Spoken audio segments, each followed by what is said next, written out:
Okay, सो बच्चों हमने ये चैप्टर पढ़ रहे थे the lady with the lamp, chapter number 6। इसका थोड़ा सा बचा हुआ था, वो मैं आज आपको फिनिश कर देता हूँ।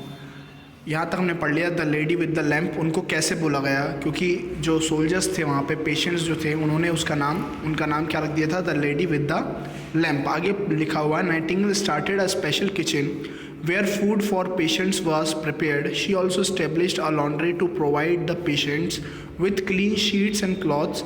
A classroom and a library were also set up for them. Meanwhile, she also wrote notes and reports about the need for reforms in other military hospitals. तो नाइटिंगेल ने क्या किया, एक स्पेशल किचन को चालू किया जिसमें वो पेशेंट्स के लिए खाना बनाया करती थी, और उन्होंने एक लॉन्ड्री भी प्रोवाइड किया ताकि जो शीट्स और क्लॉथ्स हों वो पेशेंट के साफ़ रहें। और उन्हें क्लासरूम और लाइब्रेरी भी बनाया ताकि वहाँ पे बैठ के लोग आराम से पढ़ सकें, और अपनी वो नोट्स और रिपोर्ट्स भी बनाया करती थी जिससे वो मिलिट्री हॉस्पिटल को बता सकें कि इसमें और क्या क्या चेंजेस हो सकते हैं।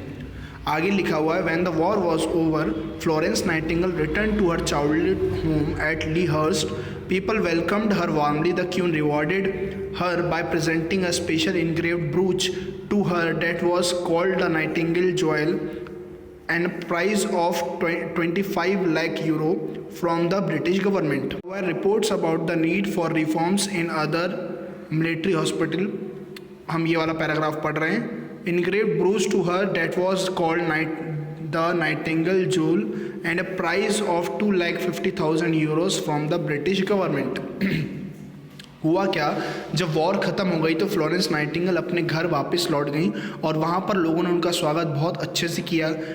क्यून जो थी उन्होंने उसको एक ब्रूच दिया जो कि ज्वेलरी होती है, और ब्रिटिश गवर्नमेंट ने उनको 2,50,000 यूरोस पैसे दिए, उनको प्राइज़ दिया, और उस पैसे से उन्होंने एक सेंट थॉमस हॉस्पिटल बनाया, और नाइटिंगेल ने वहाँ पर नाइटिंगेल ट्रेनिंग स्कूल खोला जिसमें वो नर्सेस को ट्रेन करती थी।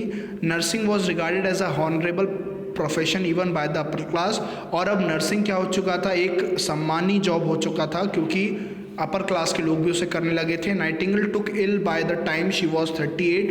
However she continue to work from her bed and wrote notes for the improvement of condition in civilian hospital. और जब वो 38 साल की थी तब वो बीमार पड़ गई थी, लेकिन वो फिर भी काम करा करती थी बेड से, और कई सारे नोट्स को लिखा करती थी सिविलियन अस्पतालों के लिए। 1908 में उनको ऑर्डर ऑफ मेरिट का अवार्ड मिला गया किंग एडवर्ड नाइटिंगेल के द्वारा। नाइटिंगेल जो थी 1910 में 90 साल की उम्र में लंदन में उनका देहांत हो गया। आगे लिखा हुआ है Meenal put the book down and stared at the picture of Florence Nightingale. Tara came to her. So what do you think now? Minal said in a determined voice, I know it's difficult, but I'll still want to become a nurse like Florence Nightingale. Tara put the book back on the shelf and said, good. और जब मीनल ने ये सारी book पढ़ ली तो उसने रखा, और फ्लोरेंस नाइटिंगेल की पिक्चर को देखने लग गई, और उसकी मम्मी फिर उनसे पूछती कि मीनल अब तुम इस बारे में क्या सोचती हो? तो मीनल ने एक निश्चित आवाज़ में कहा कि मैं जानती हूँ कि ये डिफ़िकल्ट है, लेकिन मुझे भी नर्स बनना है फ्लोरेंस नाइटिंगेल के तरह। और तारा ने वो बुक वापस रख दी और उससे कहा वेरी गुड, बहुत अच्छी बात है, तुम्हें नर्स बनना चाहिए। इसके बाद बेटा क्वेश्चन आंसर्स हैं जो मैं जिसकी फ़ोटो मैं आपको सेंड कर दूंगा व्हाट्सएप पे, जिसमें आप वहाँ पर कर सकते हैं। फर्स्ट क्वेश्चन है how long was Tara away from home and why. Tara कितने दिनों तक अपने घर से दूर थी और क्यों? क्योंकि तारा बीमार थी, इसलिए अपने घर से वो बहुत दिनों तक के लिए दूर थी। Who stayed with Meenal family for few days. कौन मीनल की फैमिली के साथ कुछ दिन तक रहा था? एक नर्स रही थी जिसका नाम बुक में दिया गया है, मैं आपको आंसर्स में लिखवा दूंगा। थर्ड वाला है what did Florence Nightingale decide to do when she was 16 year old. Florence Nightingale ने क्या डिसाइड किया जब वो 16 साल की थी? तो उन्होंने नर्स बनने का डिसाइड किया। फोर्थ में लिखा what shot Nightingale and nurses when they reach the British hospital in Crimea. Nightingale और जो बाकी की नर्सेस थी जब वो ब्रिटिश हॉस्पिटल क्रीमिया में पहुंची तो सबसे ज़्यादा चौंकाने वाला चीज़ क्या थी? वहाँ पे चौंकाने वाली चीज़ ये थी कि वहाँ के सोल्जर्स साफ़ सुथरी जगह पर नहीं थे, और कोई सारी जो सिचुएशन थी वो अनहाइजीनिक सिचुएशन थी। इसके बाद फिफ्थ क्या है what was set up by Florence Nightingale for the benefit of the soldier treatment. Soldier के ट्रीटमेंट के बेनिफिट के लिए क्या क्या वहाँ पे बनाया गया था? वहाँ पे किचन बनाए गए थे, वहाँ पे लॉन्ड्री बनाई गई थी, वहाँ पे लाइब्रेरीज बनाई गई थी ताकि सोल्जर का बेनिफिट हो सके। सिक्स्थ में लिखा हुआ how was Florence Nightingale rewarded by the queen.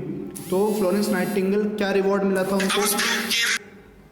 तो उनको रिवॉर्ड मिला था, उनको एक ब्रूच दिया गया था। ठीक है बेटा। इसके बाद टिक द करेक्ट ऑप्शन है। फर्स्ट वाले Meenal wanted to become a nurse लगा लीजिएगा इसमें। सेकेंड है Florence Nightingale to want to take a nursing but her parent wanted her to become to get married. Second का सी आएगा। Third वाले में Florence Nightingale wrote about the need for reforms in hospitals. ठीक है, ये लिख लीजिएगा। इसके बाद है आंसर द फॉलोइंग क्वेश्चंस। ये वाले भी मैं आपको उसकी फ़ोटो मैं आपको मोबाइल पे आपको सेंड कर दूंगा।